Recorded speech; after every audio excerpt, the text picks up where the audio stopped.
അഭിനേതാക്കളുടെ സംഘടന, അതായത് താരസംഘടന 3 പതിറ്റാണ്ട് മുമ്പ് 1994 MG സോമൻ എന്ന മഹാനടന്റെ അധ്യക്ഷതയിൽ രൂപീകൃതമായി.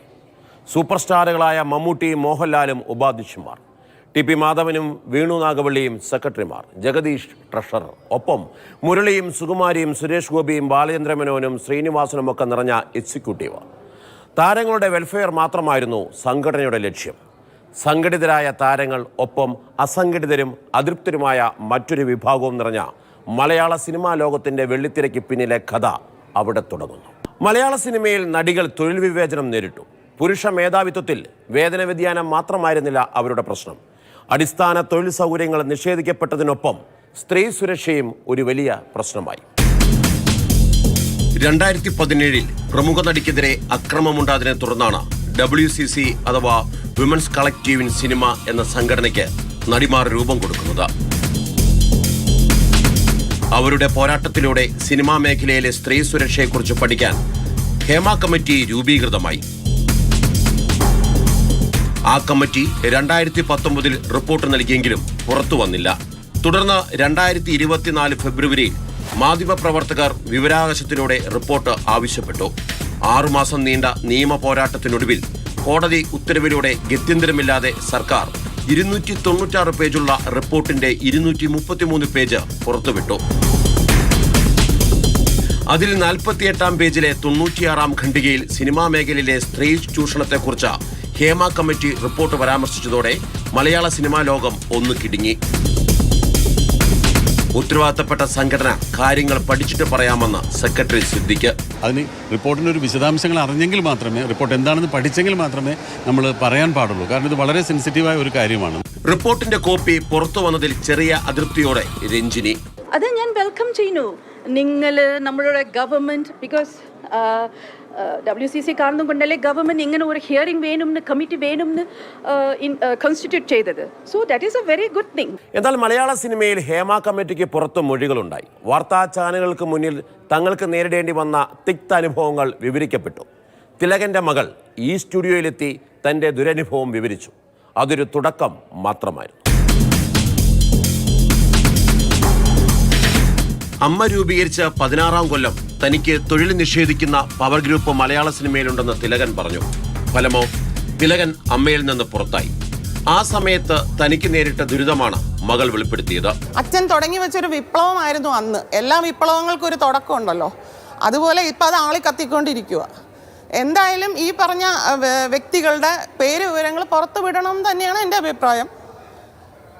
അച്ഛനെ പുറത്താക്കിയ ഒരു വ്യക്തി, അതായത് ഇറങ്ങി പോടോ എന്ന് ആക്രോശിച്ചു അച്ഛൻ്റെ ഏറ്റവും അടുത്ത ഒരു സുഹൃത്ത് ആ കൂട്ടത്തിൽ.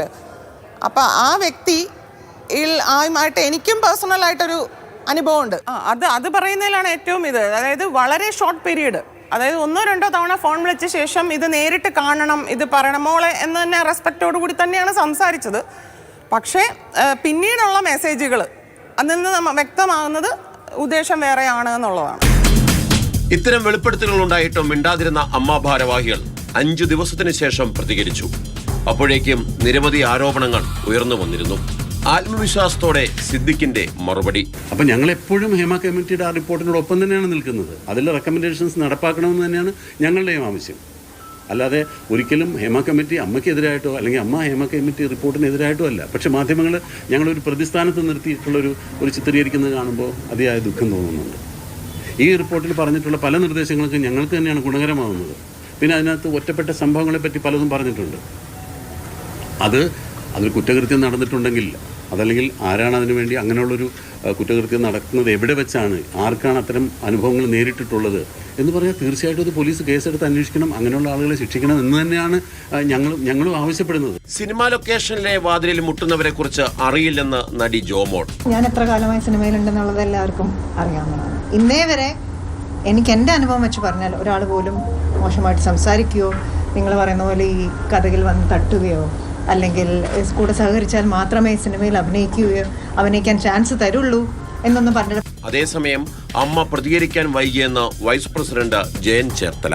പൊതുജനം ഇതിനെ വീക്ഷിച്ചുകൊണ്ടിരിക്കുമ്പോൾ ഇങ്ങനൊരു റിപ്പോർട്ട് വരുമ്പോൾ അതിൻ്റെ നമുക്കറിയാവുന്ന സത്യാവസ്ഥകൾ നമ്മൾ ജനവുമായിട്ട് കൺവേ ചെയ്യണം. ജനത്തിനത് വിശ്വാസം വരണം.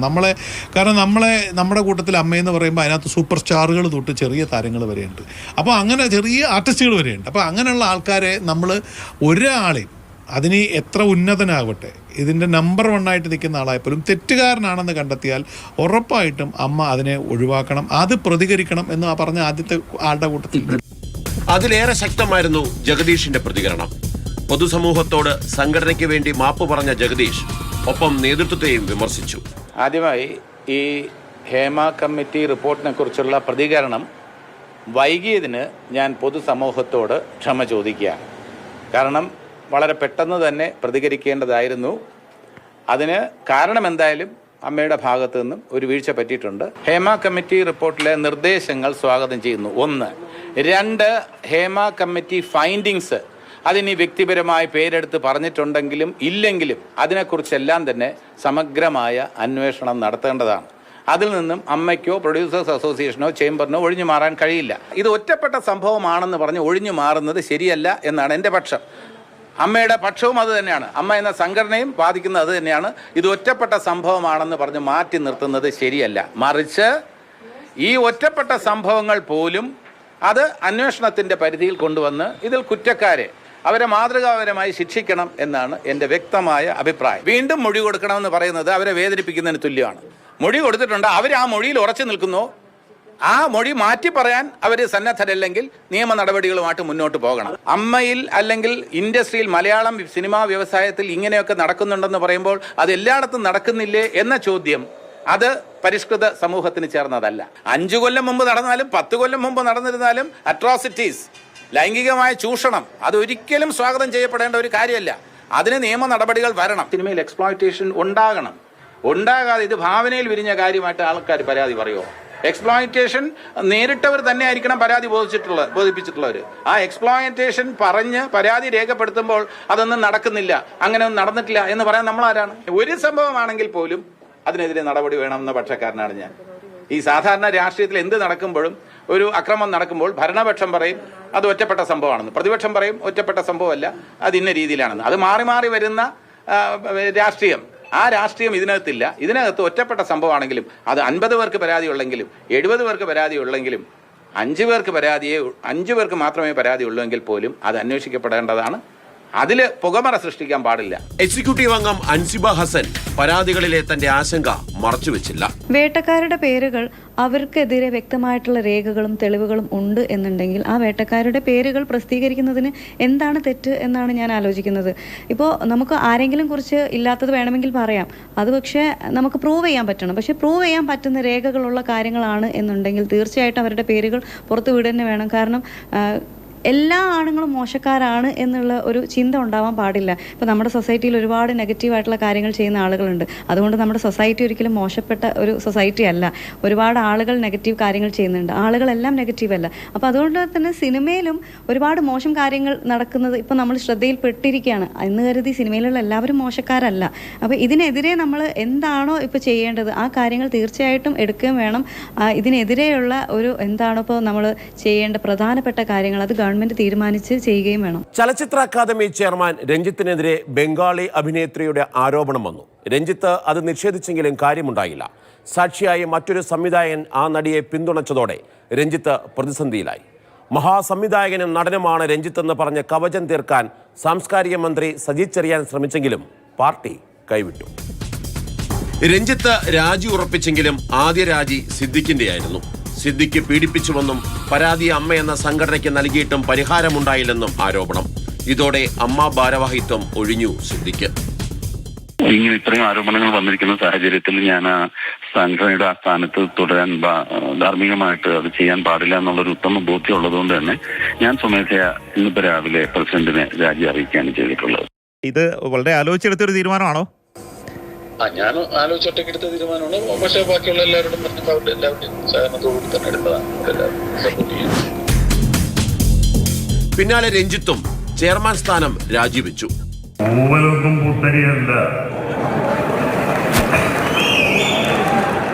1976 SFI തുടങ്ങിയതാണ് ജീവിതം.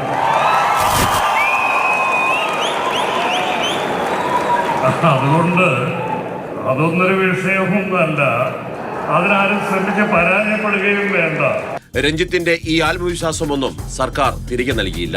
സിദ്ദിഖിലും രഞ്ജിത്തിലും മാത്രം നിൽക്കുന്നതായിരുന്നില്ല ആരോപണങ്ങൾ. പരാതികളും പരിഭവങ്ങളും ഒരു സെൻസറുമില്ലാതെ തുടർന്നു. മുകേഷും ബാബുരാജും തുളസീദാസുമൊക്കെ ചോദ്യമുനയിലായി. സിനിമാ ലോകം അത്ര സുതാര്യമല്ല സ്ത്രീ സമൂഹത്തിനെന്ന മുതിർന്ന നടിമാരായ ഉർവശിയും ഉഷയും ആവർത്തിച്ചു. അതെ, അമ്മയിൽ മകളത്ര സന്തോഷവതിയല്ല.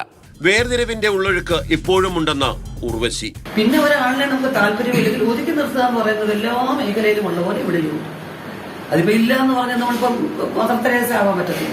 ഉഷയും ശ്വേതാമേനോനും ആശങ്ക മറച്ചുവെച്ചില്ല. എനിക്കും അങ്ങനെ നടന്നിട്ടുണ്ട്. എത്രയോ സിനിമകൾ എനിക്ക് കിട്ടിയിട്ടില്ല. എത്രയോ വർഷങ്ങളായിട്ട് ഞാൻ സിനിമകൾ ചെയ്ത്, ഞാൻ ഇപ്പോഴല്ലേ വെബ് സീരീസ് ചെയ്തിട്ടുണ്ട്.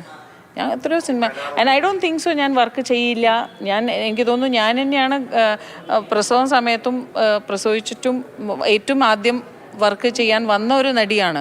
പക്ഷേ ഞാൻ വരെ നേടി ഒരു കുറേ ആൾക്കാർ എന്നെ എന്താ പറയുക എടുത്തിട്ടില്ല, കുറേ ആൾക്കാർ എന്നെ ഇത് ചെയ്തു. പക്ഷേ അതേ ഞാൻ ഇതിന് മുമ്പേയും പറഞ്ഞ പോലെ ഫാമിലി സപ്പോർട്ട് ആയതുകൊണ്ട് എനിക്ക് അതൊന്നും പ്രശ്നമല്ല. വിട്ടുനിന്നതല്ല, നമ്മളെ വിളിക്കാത്തതാണ്. വിട്ടുനിന്നെന്ന് പറയുമ്പോൾ എൻ്റെ ഉമ്മയ്ക്ക് സുഖമില്ലാതെ കുറച്ച് നാൾ ഞാനായിട്ട് മാറി നിന്നെങ്കിലും അതിനു മുൻപ് ഞാൻ നല്ല തിരക്കുള്ള സമയത്താണ് എനിക്ക് പടങ്ങൾ കുറയുന്നത്. ഞാൻ പ്രതികരിച്ചതിൻ്റെ പേരിൽ തന്നെയാണ്. അത് ഈ പറഞ്ഞ പോലെ കാസ്റ്റിംഗ് കൗച്ച് അങ്ങനതല്ല.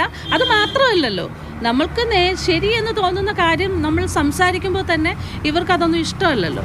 നമ്മൾ പ്രതികരിക്കുന്ന നമ്മൾ പറയുന്നത് ഒന്നും അവർക്കാർക്കും ഇഷ്ടമല്ല. അപ്പോൾ അവർ ഒരു തീരുമാനം എടുക്കും. ആരോപണ ശരമേറ്റ മുകേഷും ഗണേഷും ഒക്കെ എല്ലാം നിഷേധിച്ചു. സുരേഷ് ഗോപിക്ക് ദേഷ്യം വന്നു. മണിയമ്പിള്ള രാജു ഇതല്ല, ഇതിനപ്പുറവും പ്രതീക്ഷിച്ചിരിക്കുകയാണ്. തന്നിൽ ഔഷധ ഗുണമില്ലെന്ന് മന്ത്രി ഗണേഷ് പ്രതികരിച്ചു. കഴിഞ്ഞ 23 വർഷമായി നിങ്ങളും നിങ്ങളുടെ മുൻഗാമികളും എന്നെ വേട്ടയാടെയാണ്. എന്നെ വിട്ടേക്കും. എന്നിൽ ഔഷധ മൂല്യമില്ല. എൻ്റെ പുറകെ നടക്കണ്ട. ഞാൻ ഇതിനെപ്പറ്റി അഭിപ്രായം പറയത്തില്ല. നല്ലതും പറയില്ല, ചീത്തയും പറയില്ല. അത് ശരിയല്ല. ഇതിനകത്ത് ചോദ്യങ്ങൾ വേണ്ട. ഞാൻ പറയാനുള്ള പറഞ്ഞു. ഒരാളെ ഉപദ്രവിക്കുന്നതിൻ്റെ മര്യാദയുണ്ട്. ഉപദ്രവിക്കുക. എന്നെ ഒരുപാട് 23 വർഷം ഉപദ്രവിച്ചു. ഇനി വിട്ടേക്കാം. ഞാൻ ഒരു കാര്യത്തിനും വരുന്നില്ലല്ലോ. ഒരു പത്രസമ്മേളനം വിളിക്കുന്നില്ല, ആരെയും കാണുന്നില്ല, ഒന്നുമില്ല. ഞാൻ എൻ്റെ ജോലി ചെയ്യുന്നു ജനങ്ങൾക്ക് വേണ്ടിയിട്ട്. CPM MLA ആയതുകൊണ്ട് താൻ വേട്ടയാടപ്പെടുന്നു എന്ന് മുകേഷിന് സങ്കടം. അന്ന് 6 കൊല്ലം മുമ്പ് ഇതിങ്ങനെ വന്നപ്പോൾ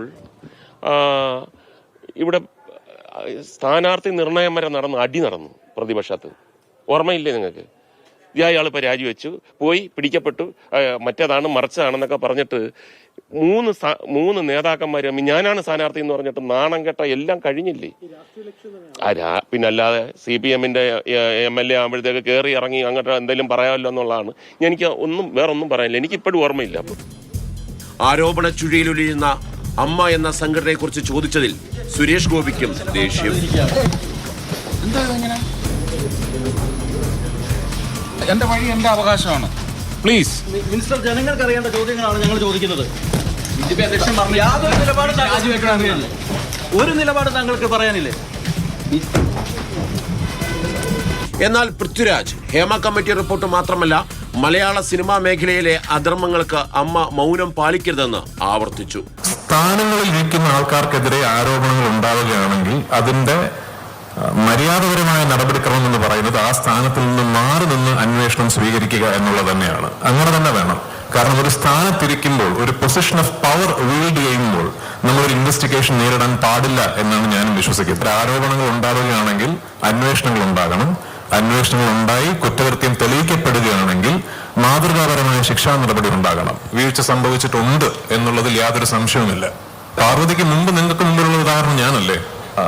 ഒരിക്കലൊരു നിലപാടെടുത്തതിന്റെ പേരിൽ ഇതെന്താണെന്ന് അറിയോ, നമ്മൾ ഈ നിരോധനം എന്ന് ഇതിനെ വിളിക്കുന്നത് തെറ്റാണ്.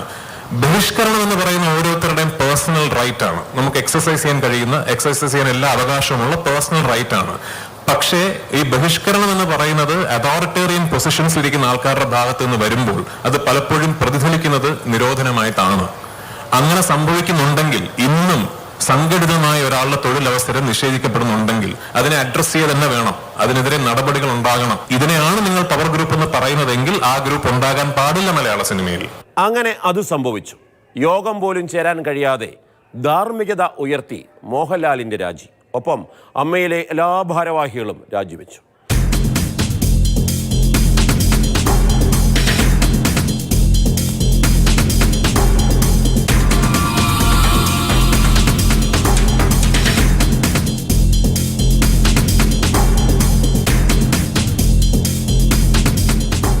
ഒരു കമ്മിറ്റി റിപ്പോർട്ടിന്റെ അവ്യക്തമായ ഭാഗം പുറത്തു വന്നപ്പോഴേക്കും ഒരു സംഘടനാ നേതൃത്വത്തിന് രാജിവെക്കേണ്ടി വന്നു. കാരണം ലളിതമാണ്. വർഷങ്ങളായി പുകഞ്ഞ തീയാണിത്. അത് മനസ്സിലാക്കി പുതിയ നേതൃത്വം മലയാള സിനിമയെ നയിക്കട്ടെ.